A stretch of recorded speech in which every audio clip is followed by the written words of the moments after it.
has. Yeah. Yeah, it's quite a bit. Yeah, it hurts. It doesn't really hurt. It just aches a little bit. Yeah. Yeah. And I was kind of out of it for a while. These girls kind of helped me out a little bit. Girls are good like that, aren't they? Yeah. Well, I haven't seen you in a while. You've had a rough go, huh? Yeah, I don't know. It kind of got after me there, quite a bit. Yeah. Yeah. And no, I just drink it straight.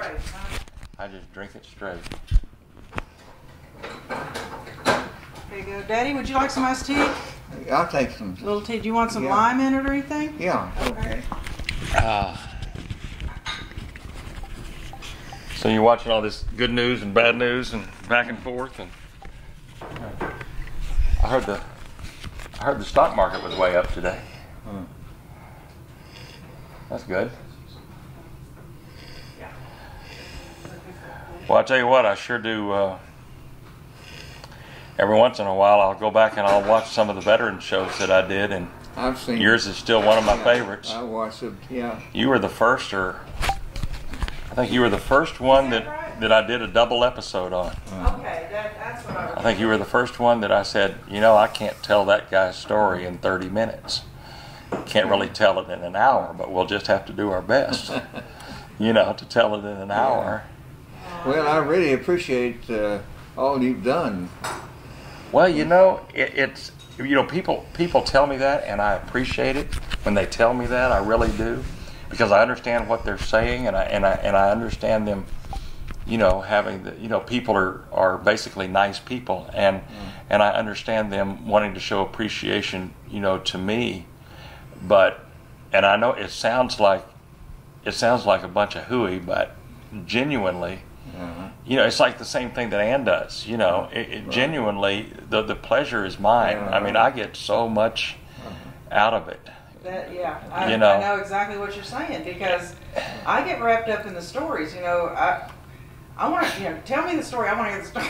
Right. It's more that than it is anything else. I mean, there's the work that's involved, and it's like for every veteran show that I do, it's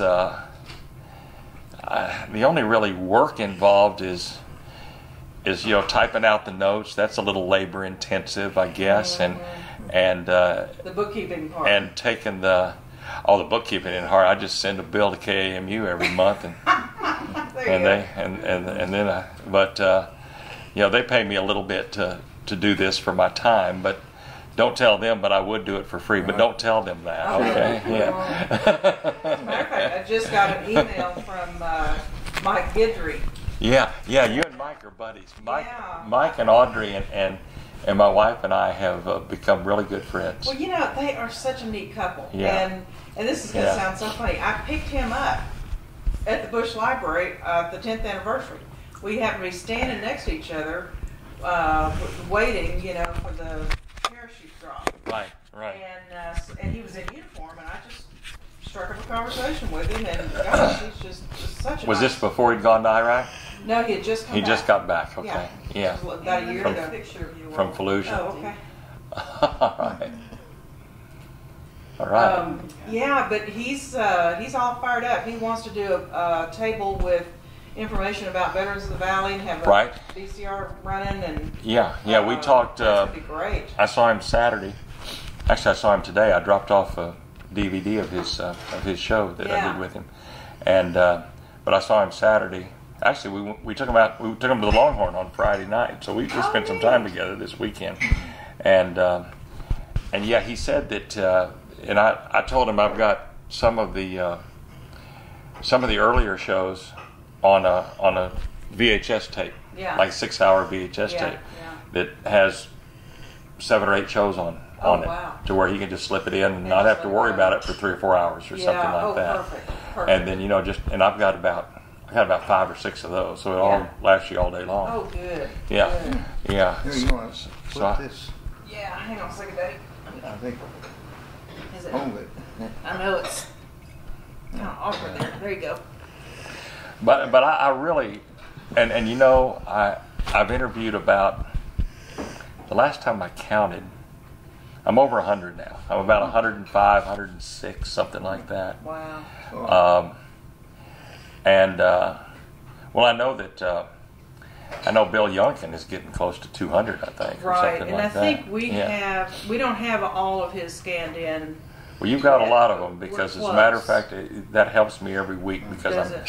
I'm having trouble. I'm not having trouble finding the World War II vets, but I'm having more trouble getting them to agree to come on.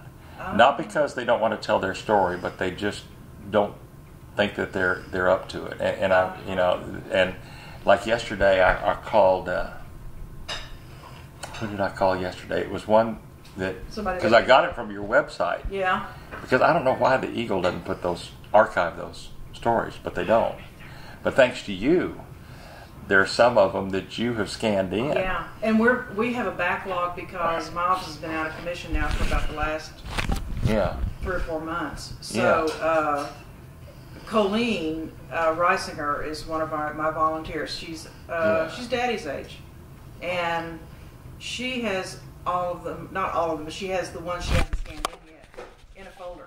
Yeah. So, and it's going to be a while before I get back to doing that. So I'll send you her number and you just call her and she'll, you know, tell you who she has or let you take a look at. Yeah. Well, I've called Bill, and Bill's, you know, his secretary or whoever has given me some, but being able to go to the website and see the ones that you've scanned in. Matter of fact, the one that I'm taping this week, I got from your website from one of those scans. His name is Chadbourne.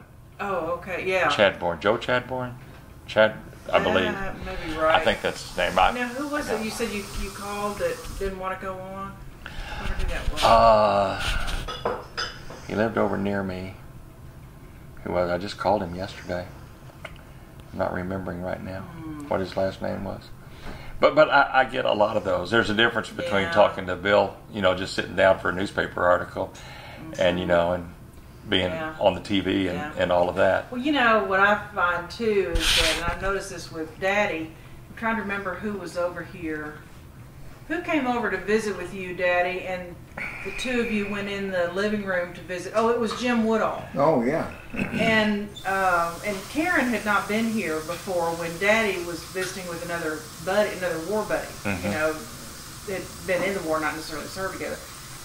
And the conversation is totally different. You know, you put the two together, and I've done that a couple of times with Project Hold, where these two guys will be sitting together, and they've got a few pictures or a book or something, and they'll go off, and you just can't shut them up. And the language is different, the phrasing is different, the stories are definitely different. Yeah. And it was that afternoon when I just remembered his name, Brucey. Okay, Brucey. I know that name, but I don't know. Brusse. That was who I called yesterday. He was very nice about it. He just said that he just didn't think. But Daddy and Jim were talking, and Daddy was talking about. You remember mentioning that you never came home from the war with nightmares. That you always expected you would have nightmares about the war, but what was the rest of the story that you told him? Well, we were at the same time in the let's see, it was I'm trying to think. In the Hurtgen Forest? No, Jim and I were not at the same. Jim was more the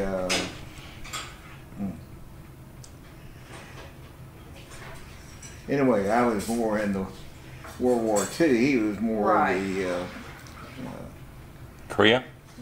Vietnam. Oh, Vietnam. Okay. Vietnam. And Korea. Right. Yeah. Yeah, he was Korea pretty much. Right. And now Jim lives over.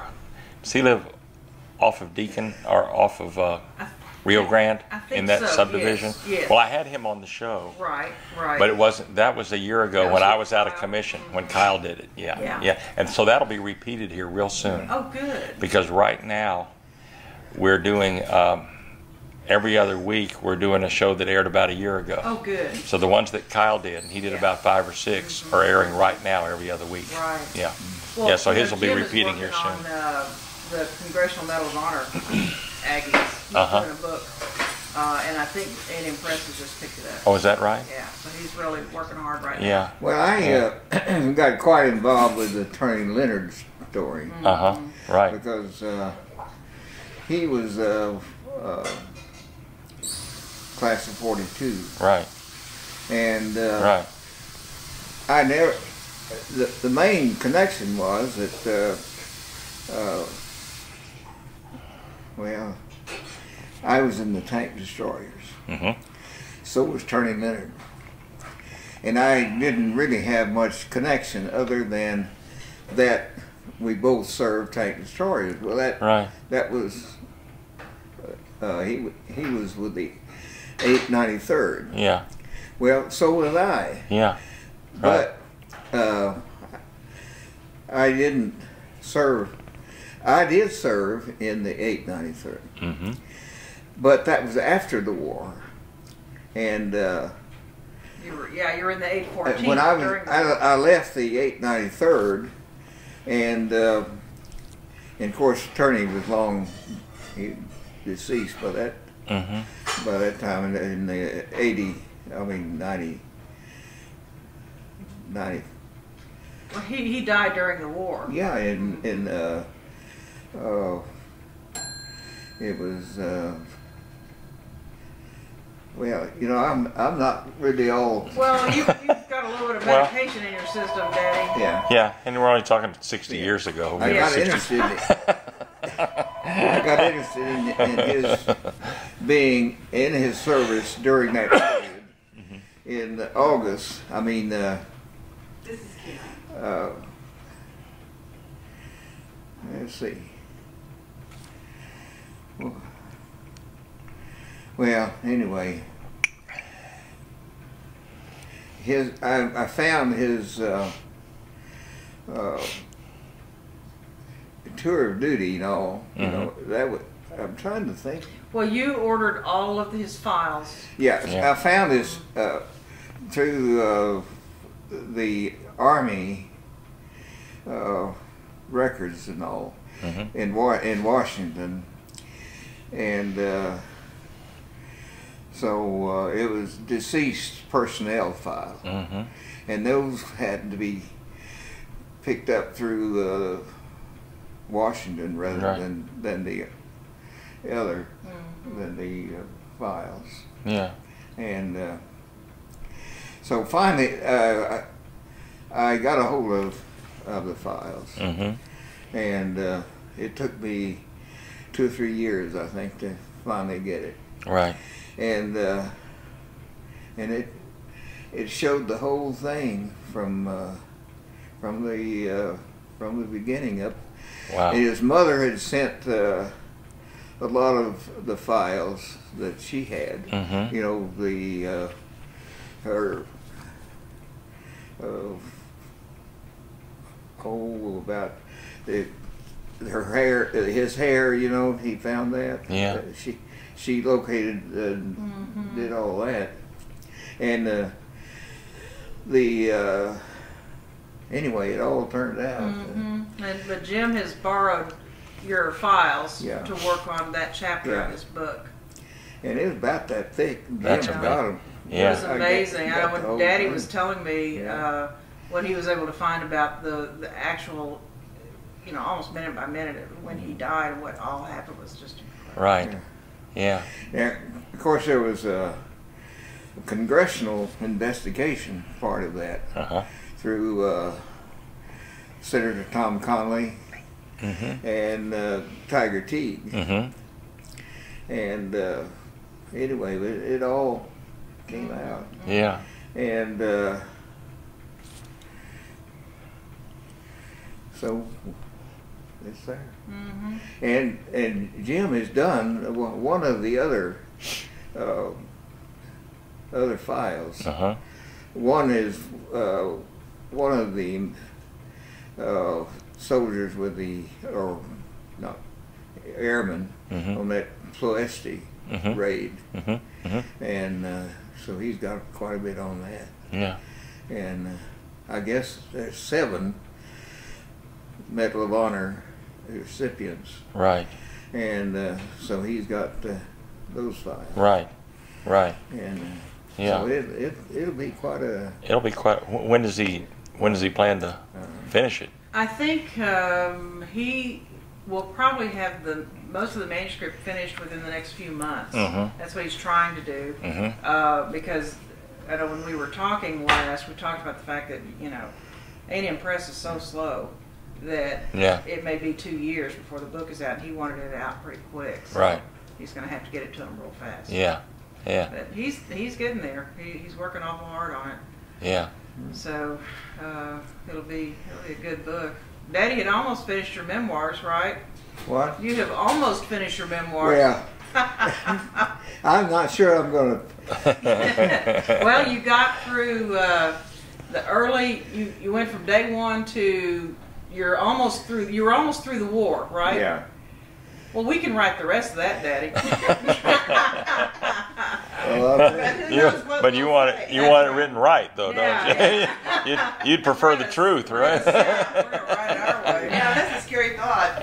According to Ann and Karen, That's it. oh golly. Well, like our extension director,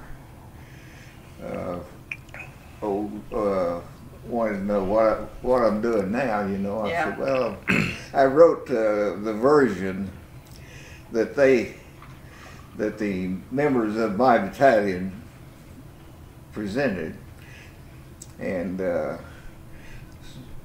now I'm writing my version. I wrote their version. Now I'm writing my version. Right.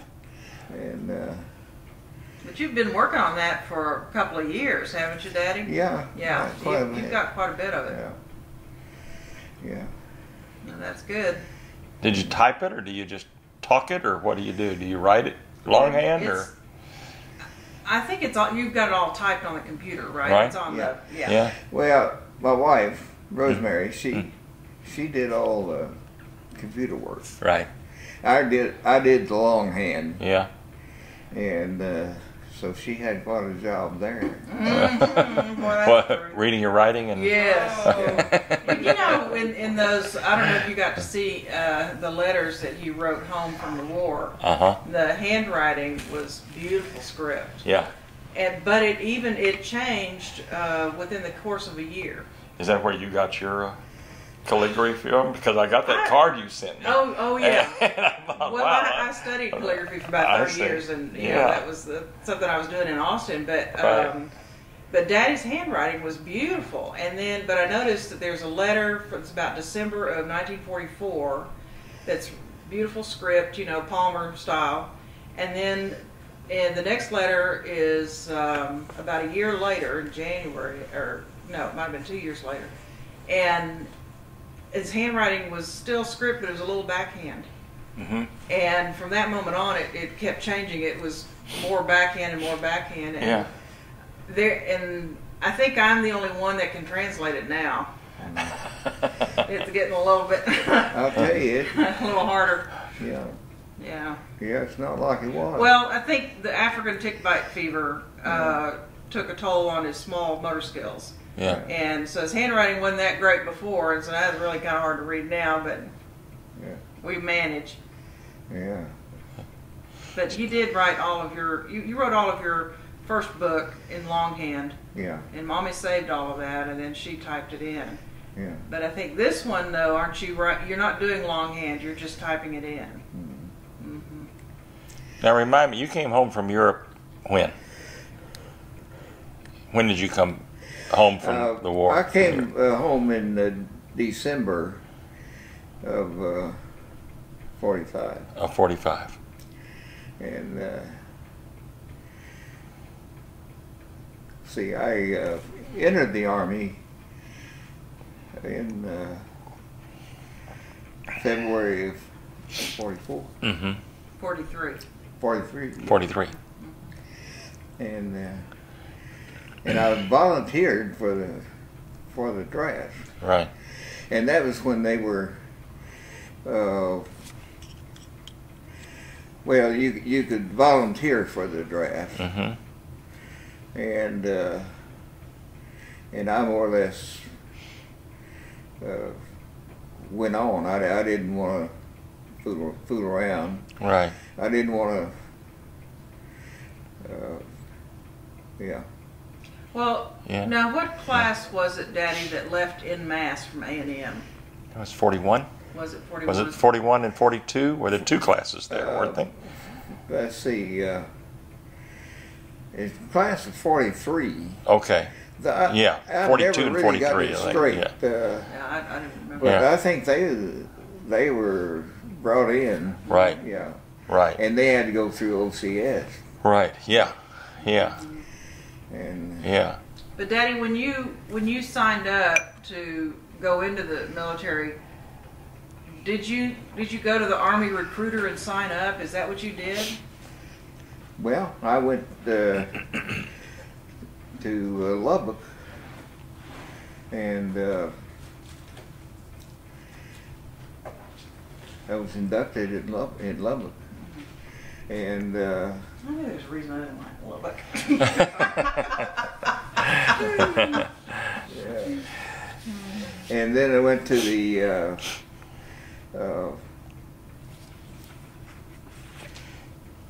let's see, Fort Sill, In Oklahoma. Oklahoma. Right. And one reason I went early, I wanted to get in the Air Corps, Right. and it didn't turn out that way. They sent me to Sill, and that's the way it was. Yeah. That's And- what I and remember. That They sent me to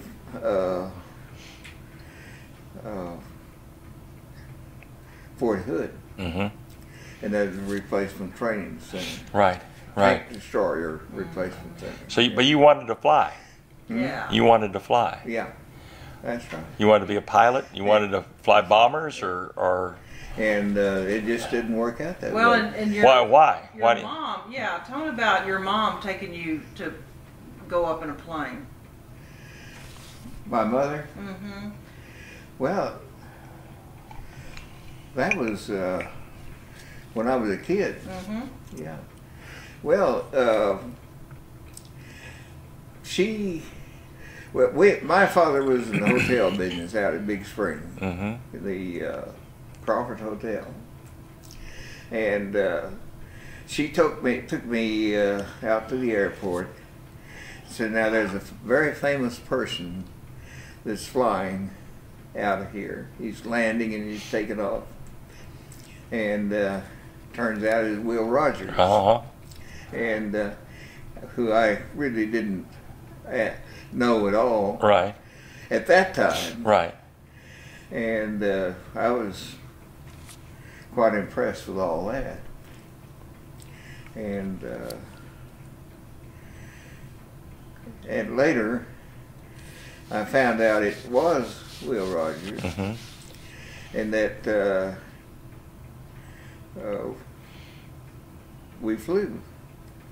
I didn't fly with Will Rogers, but he took a makes trips, you know.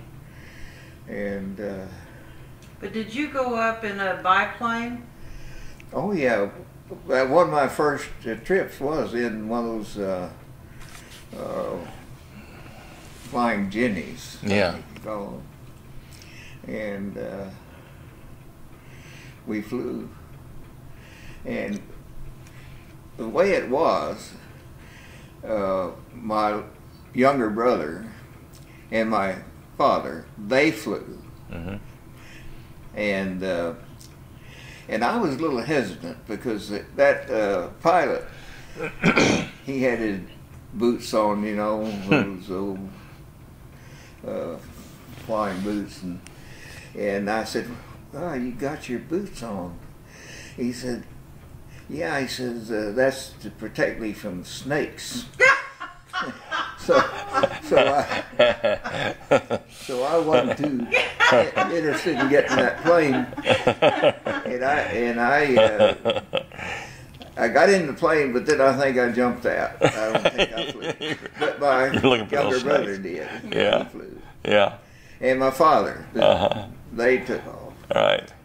And so that was my story. One of the entries in your mother's book, the one that I typed up, was talking about her taking you and Bobby to see, one of the planes. Well, let's see, you're from Oklahoma originally? No, I've always lived in Texas. Well, yeah. My grandfather grew up in Chickasha, Oklahoma. Well, there was the Oklahoma oil man that, what was it? Anyway. There wasn't Houston, was it? Huh? Was it Houston? Not, are you thinking of Houston Cowden? No. He was a big oil man from Oklahoma and Big Spring. He flew out there. And anyway, I can't remember exactly. I had it all written down somewhere. And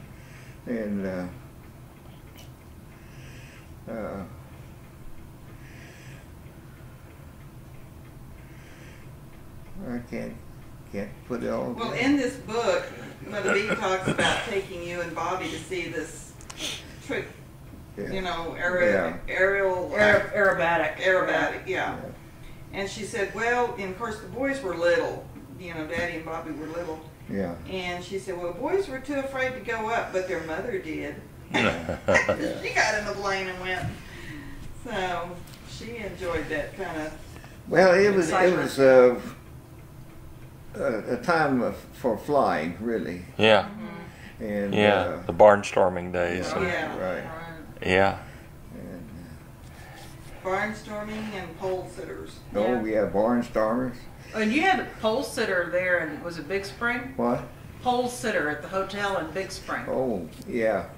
They do these funny things. Well, we lived at the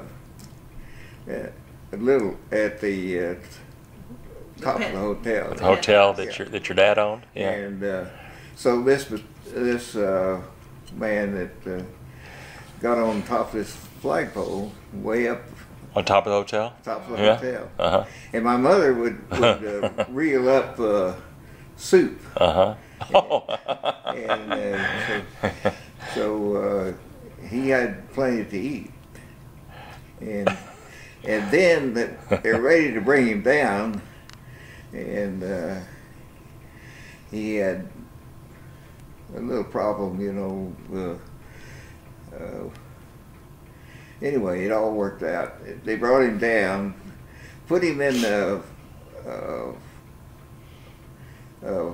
ambulance, and they took him around the town square, and everybody followed him around, and then they put him in the furniture store. Oh, right, in the window of the furniture. In the window.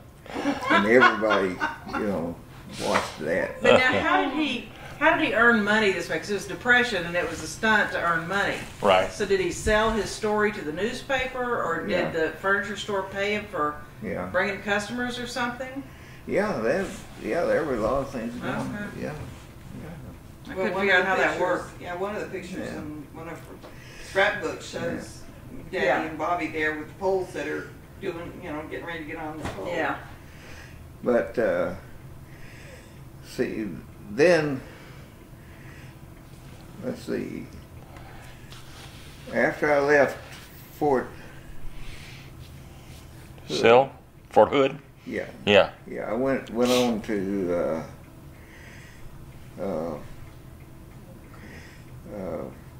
Camp Pope. Right. Yeah. In Louisiana.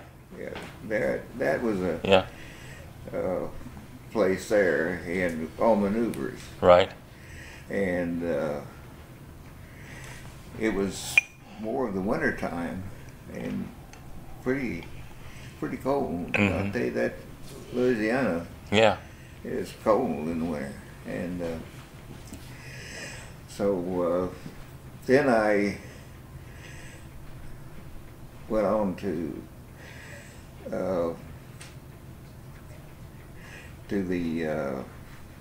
Camp Folk, then to Fort Devens. Where's that? That was in Oh, I don't remember that. well, you know, I have this all written down. Was it west? It's all written down, but I Was can't that on remember. the East Coast, Daddy? Yeah. Before you shipped out? Oh, Yeah, we shipped out from Karen, where was that? We talked about it this weekend. Where let we me going see now? the book. Maybe I, Dan, Well, that's okay, Daddy. But you went what was the place? Where was it that, you know, his hospice nurse is from the same area? Oh, where in he shipped out? Massachusetts. Yeah, it was one of the places there. but you went over by boat?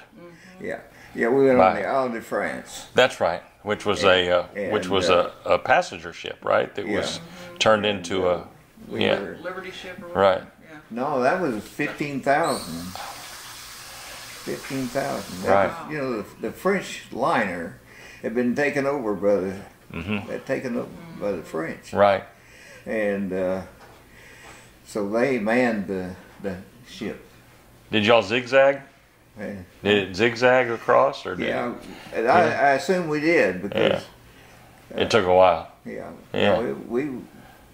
And of course, a lot of rumors started out, you know, that we were being followed by the submarines and all that, and but I don't think we were.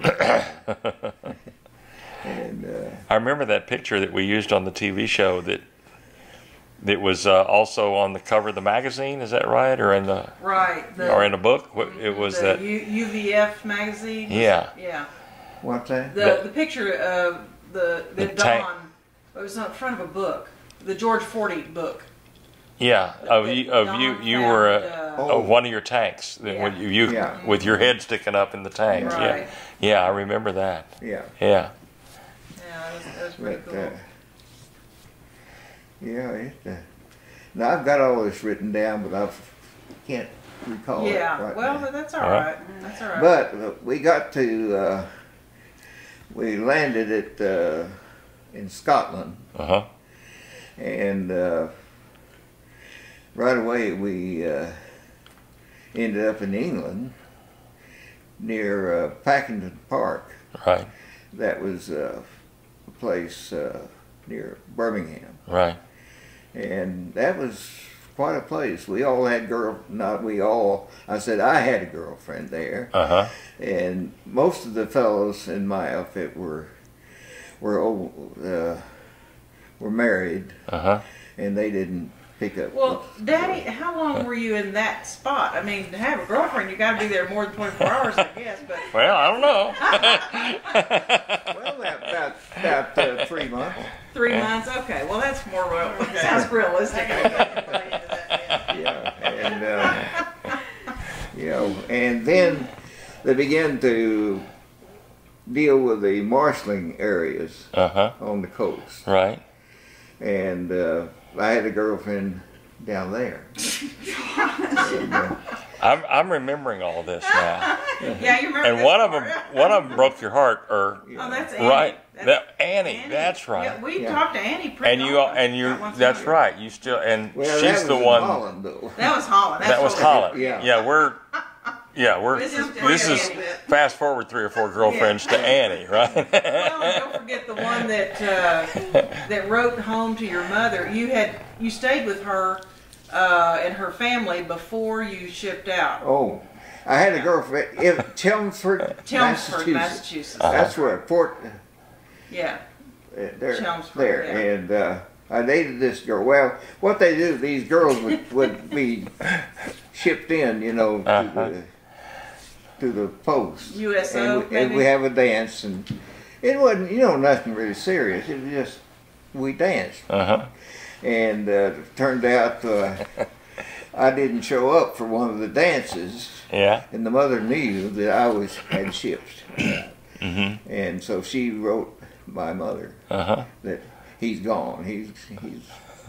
He's gone now. Uh-huh.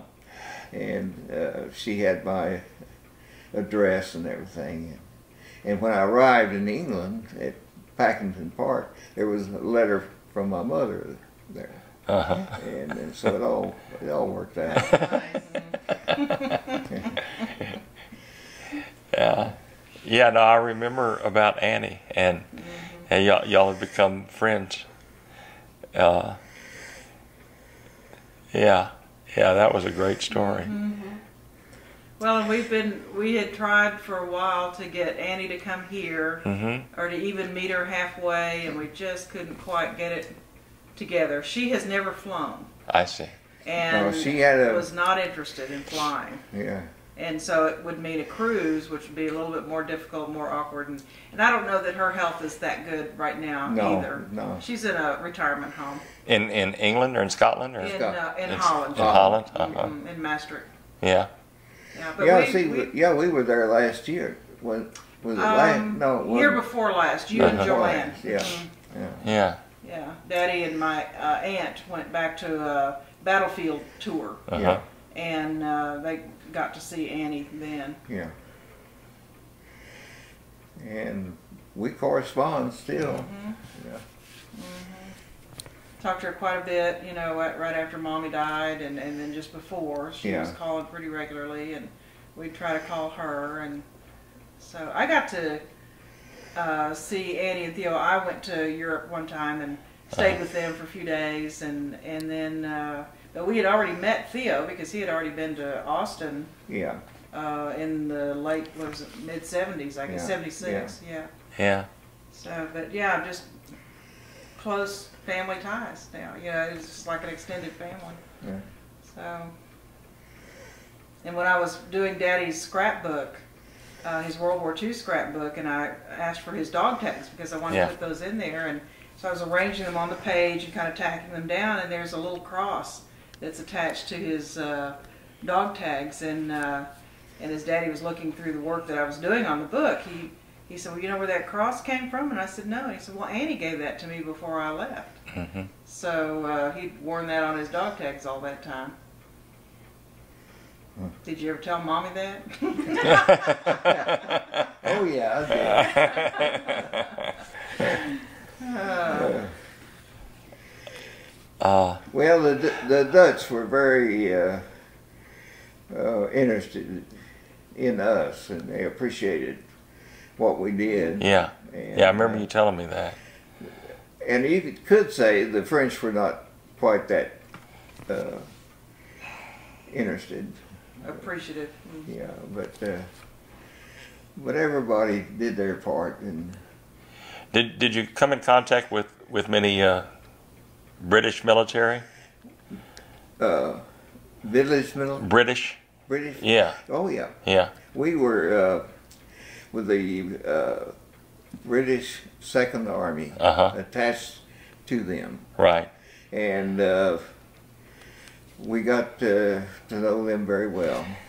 I've never talked to a veteran who served in Europe that hasn't come away with just a deep respect for the British and what they went through, with their own country being bombed and with the Royal Air Force or whether they were ground or whatever. That if I don't know whether you knew Spec Gammon or not, but Spec was one that he went on and on about that. The thing was the British didn't have the rations such as we had, the pay that we had. Right. And we were dating their girlfriend. And this is the reason this girlfriend in Britain that I had, I got a leave back to Britain. And so I thought, well, I'll check my girlfriend. Well, it turned out she had married. And it makes it difficult. British. Yeah, right. And I told her, I said, well, you are married. And, well, I rendezvoused with her at a pub with her mother-in-law. Uh-huh. And I told her then, I said, well, I'm not going to stay in Edinburgh. Mm-hmm. I mean, I'm not going to stay in England. Uh-huh. I'm going to Edinburgh. Uh-huh. And she actually thought maybe she would go with me to Edinburgh. And I said no. This is after she was married? Yeah. I see. Yeah, I said no, you can't go. I'm going to Edinburgh. And she'd made her decision, and I did it kind of on the spot. Uh-huh. And I said, this is not the way to live. Yeah, well, so you... And so I Yeah, left next month. there were enough single women you could break their heart. That's Much, right. much less breaking the heart of married women. But I can tell a better story one of these Well, days. yeah. But, I'm not, Well, did you ever meet her husband? I hope he wasn't carrying a rifle or anything. Yeah. I would fear the mother-in-law. Yeah, yeah, that's right. Well, yeah. Well, you made the most of your war. I think you did. You know, you made the most of it. It sounds like, yeah. Hello. Yeah. I just don't know. Well, it's a miracle that some of us survived. Oh yeah. But, Yeah. You, the enemy and boyfriends, That's right? Yeah. Fighting on both fronts. That's right. That's right. What was worse, the Germans or the British boyfriends? Yeah. Right? well, I was single. Yeah, I I was could tell. 18. Oh yeah. Cute. Cute, good looking. Yeah. Yeah. Yeah. Yeah, you were out of Big Spring. That's right. Yeah, that's right. But the thing about Will Rogers Jr., he was part of the recon platoon. Right. He was he managed first platoon Right. of recon of So the you- 814. Right. So you served with him, right? And I served with him. That's right, because I remember in the show, there was a picture of him that you had, because I remember him when he did his TV shows and all of that. Yeah, And yeah, of course we were all interested because these fellows in the 814th, they all knew Will Rogers. Right. They were up in their, right, most of them were in their 30s. Many of them were. right, And a lot of them, some from Oklahoma. And they want to know all about him, how he looked like his father, all that. Yeah. And he didn't look a lot like his father at all. No, maybe a little bit, but not a lot. Yeah, as I recall. But I got something that really disconcerting. When you get that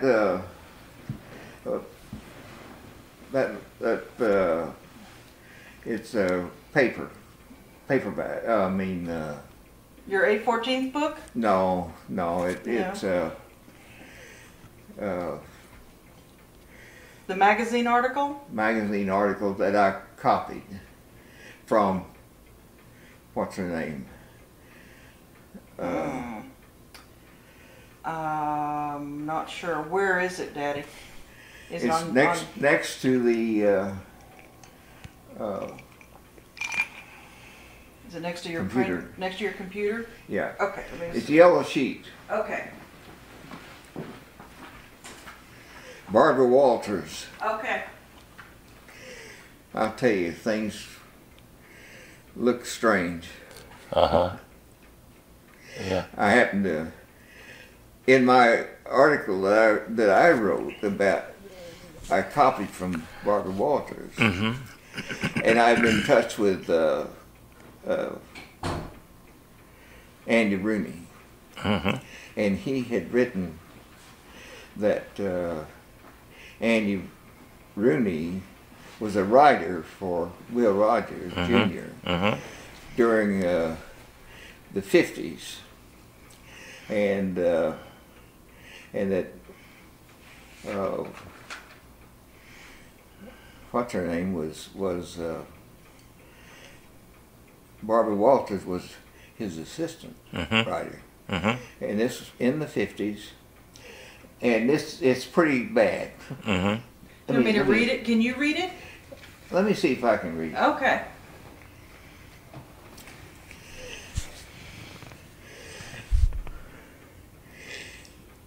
And so it was, as in 1955, that I got another job in television. Now this is Barbara writing.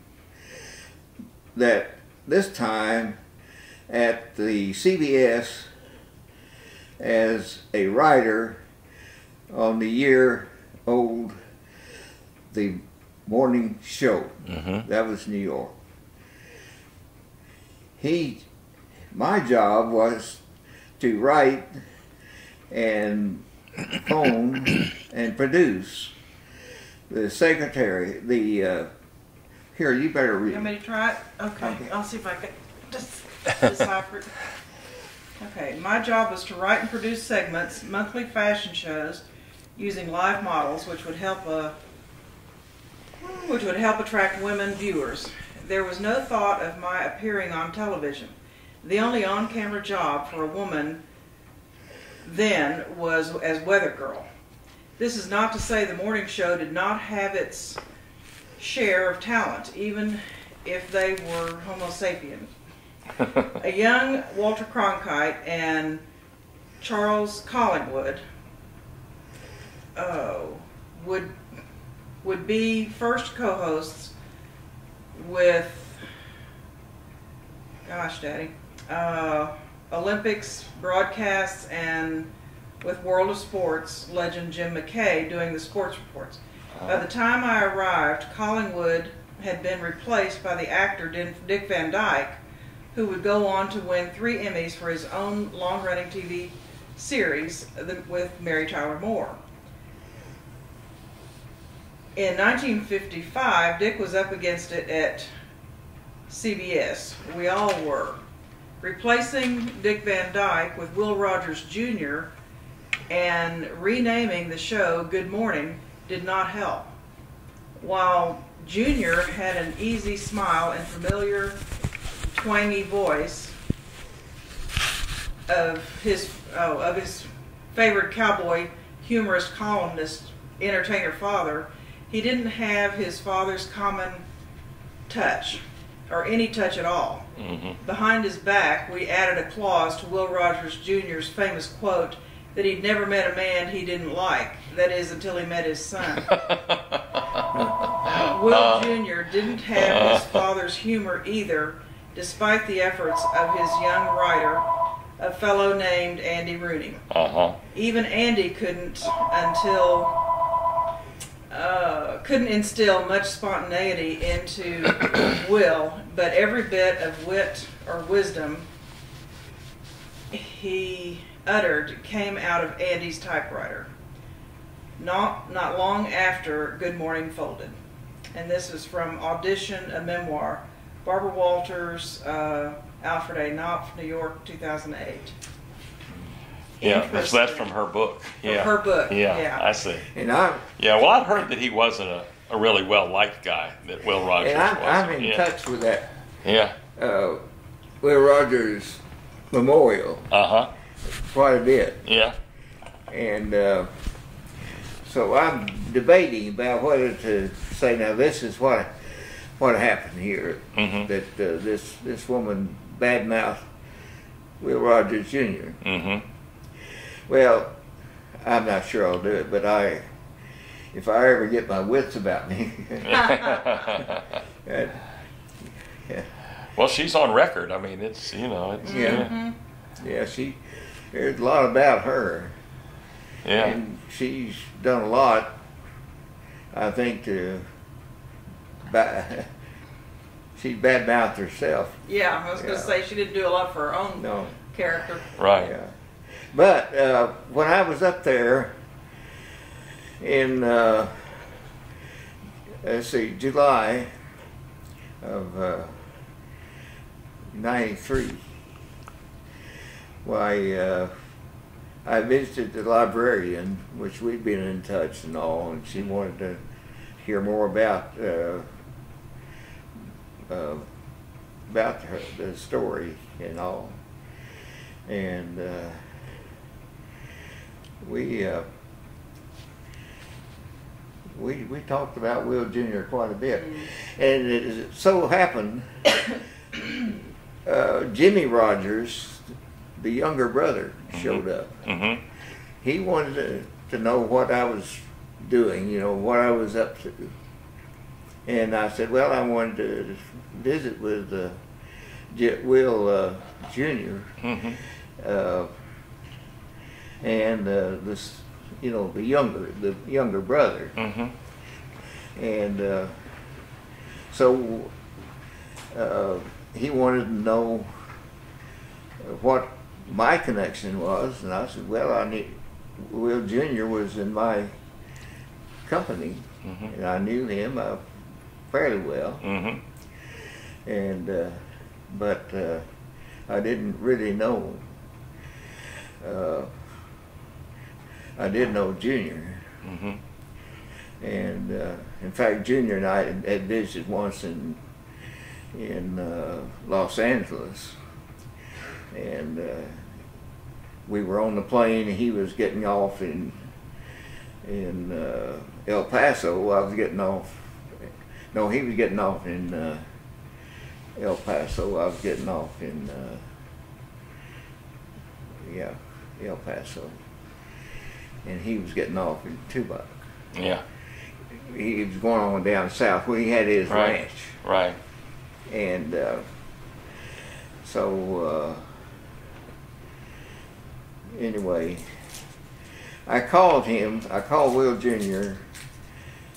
and told him we're having our reunion, and that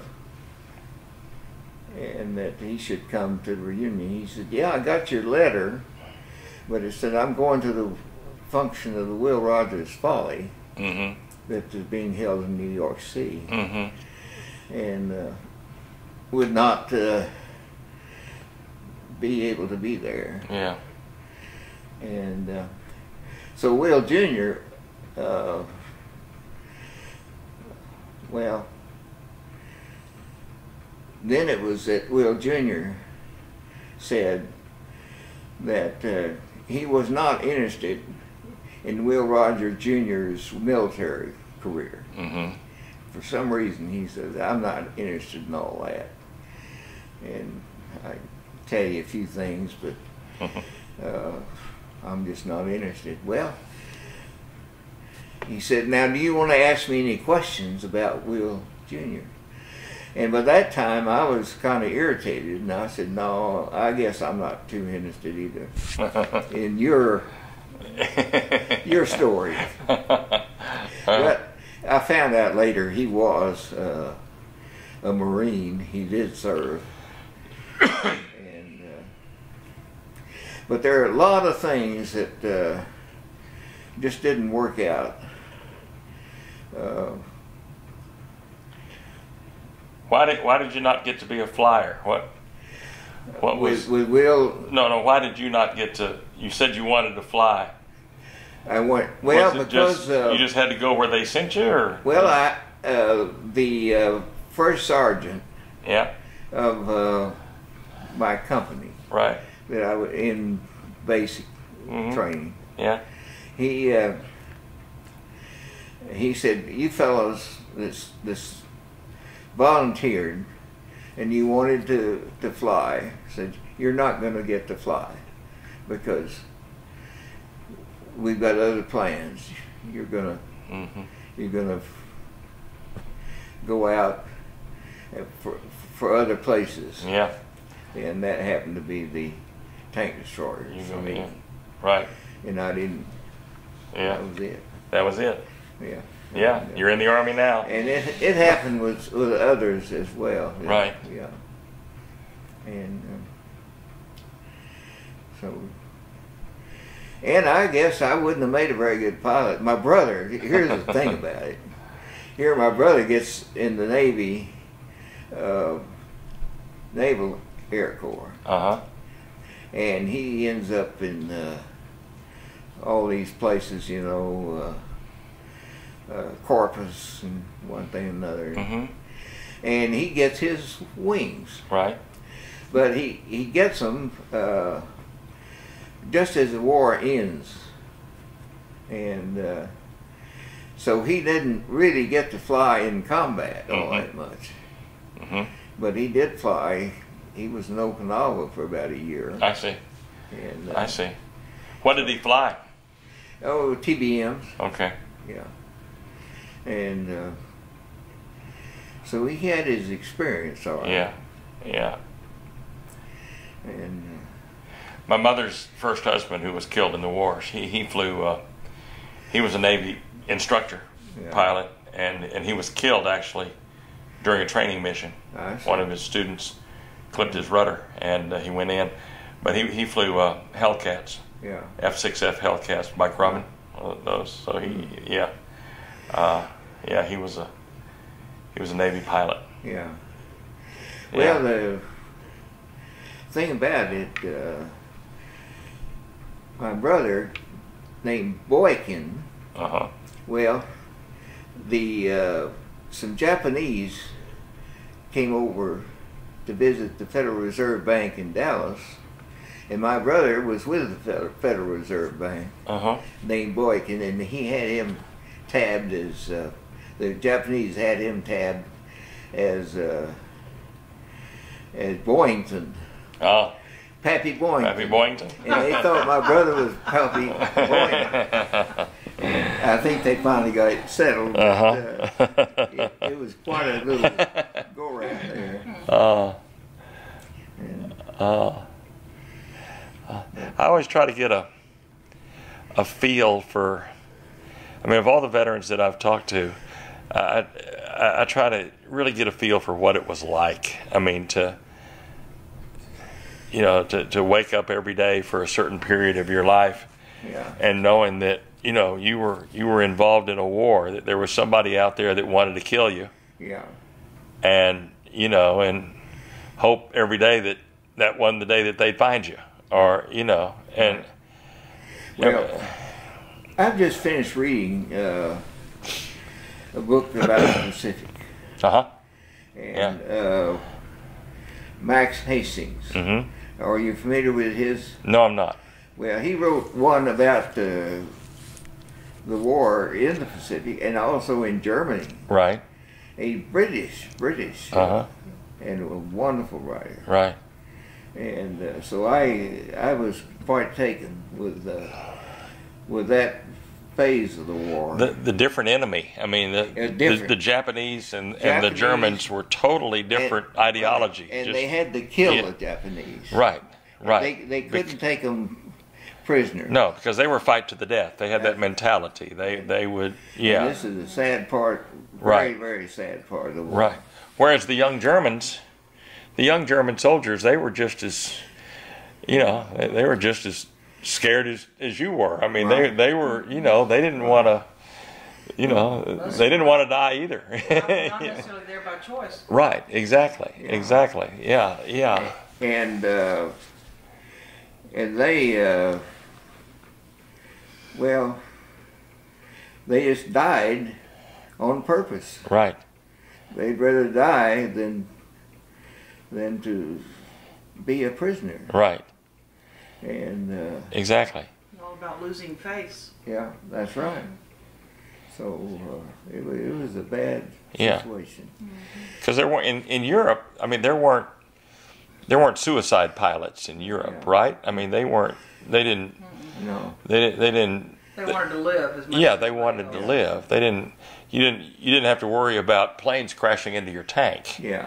you know, on a suicide mission Right. like his in the Pacific. Yeah. So it's a completely different war. Right. Totally different. Yeah. Yeah. And Yeah.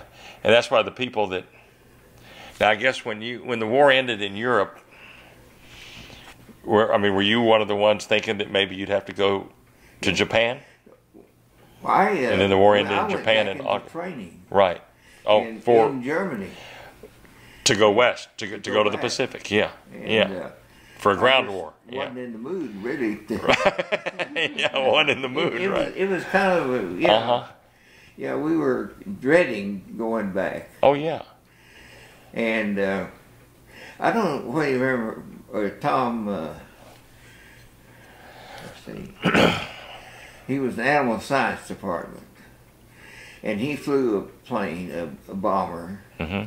I believe, yeah, and he went back to Japan, Mm-hmm.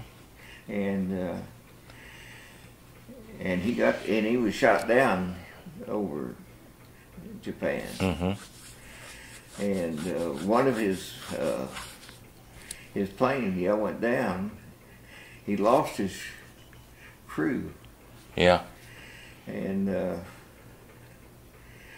And you wrote a book about his experience there, where two of his pilots crew went down and bailed out, but didn't survive. The rest of them survived and went to prisoner of war camp in Japan. Right. Right. And where were they posted? They were posted in Hiroshima and Nagasaki. Right. Oh, okay. I know what you're talking about. That was. Yeah. That was. Well, I know. Yeah, I know exactly what you're talking about. Yeah. Because, and were they executed? Yeah. Were not executed. They were just killed. They were killed when the bomb went off. That's right. That's right. Because I remember what you're talking about being part of a documentary that President Bush was involved in. Yeah. That 41 was involved in. Because I remember that now. Anyway, Tom has been back. Right. What's Tom's last name? I'm trying to. But he's an Aggie, right? Huh? He I've got his book back there somewhere. Yeah. You know what it's called? There were just a few books back there. Remember the name of the book, Daddy? But what was it? An A&M Press book? Was it an Aggie Press book? No, it was an Austin book. Oh, Elkins? Elkin? Yeah, Austin. You know those people. As an Austin publisher, right? Yeah, and it's Eakin. Eakin Press. Eakin Press. Yeah. Well, Eakin Press they published a book about that had the story about my mother's Tom Cartwright. That's it. That's right. That's right. His son was at Consolidated with us. Right. Yeah. Well, I talked to him. Is he still alive? He lives in Arizona. Right. I talked or Utah. Yeah. Yeah. Well, I talked to him because he came. This was about 4 or 5 years ago. I actually talked to him on the telephone and did an interview, and I had it on the radio about the book, because I think he came here to lecture about the book about 5-6 years ago, something Probably. like that. Yeah. Because I remember talking to him on the phone. Yeah. I did a phone interview with him. Right. Well, I called him. It happened to be on about the day they dropped the bomb. I mean, The anniversary. Right. Uh-huh. And so, I'd worked with Tom a little bit, but he has mixed emotions about all that, as you could imagine. Right. I remember when I talked to him. I remember that. Yeah. And Tom, did you ever talk to Horace Schaefer? No. He was principal at the junior high here for years, and he taught junior high and was a tennis coach, I think. Mm-hmm. At Consolidated, and it's his daughter-in-law, Cheryl Clements. Oh, okay. Who's doing the And she said that that he is not willing to talk, but you never know. I mean, you might just have a just click with him, and I'm wondering if he will come to the Worth Remembering event. If he does, that might be a good chance to connect with him. Right. But he was, is it CID? Who? I'm talking about Horace Schaefer. Horace? Well, I'm not up on that. No, but what was the intelligence? Oh, Was it CID? CID. Yeah, that's what he was. Mm-hmm. And he has been very paranoid about Cheryl doing this event. Oh, really? Mm-hmm. He just didn't think it was a good idea at all because he was afraid of repercussions. Well. I don't know. It's just interesting. But Tom is going to participate in the Worth Remembering event, the reading, of letters and written works and things like that. Yeah. I've gotten a lot of response from the newspaper article Did that I you? wrote. Well, Yeah. was it all good response? Yeah. See, and that's what I would expect. A lot of good from response people. from that, and Good. about that. Matter of fact, the lady with the DAR emailed me last week and said they were gonna recognize me and give me an award for that and for all the veteran stuff that There I've you done. go. So that's kind of See, neat. I think that's wonderful. Yeah, that's kind of fun. Yeah. Calvin, I got to go. I got to be on the radio in about 35 minutes. I've messed you all up. No, you haven't messed me up at all. I wish I could just stay here all night. Yeah, this problem I've had here. Yeah. I had shingles and then. Shingles. Where'd you have your shingles? Well, he had when he had that cancer surgery, it was here. Yeah. And shingles came right after that, all over here. I had shingles. For a while. It was on. It came out of my forehead, right down towards my eye. Yeah. Oh, that's painful. Boy, it is. Oh, and man. I still have them. Mm-hmm. Oh yeah, my father-in-law does and still has it. There's still pain involved, but I was fortunate, I guess. And my pain lasted about 3 or 4 weeks, but it was 3 or 4 weeks of hell. It was really, really painful. Yeah. Well, if you read the book is more up to date than what I am now. That's all right.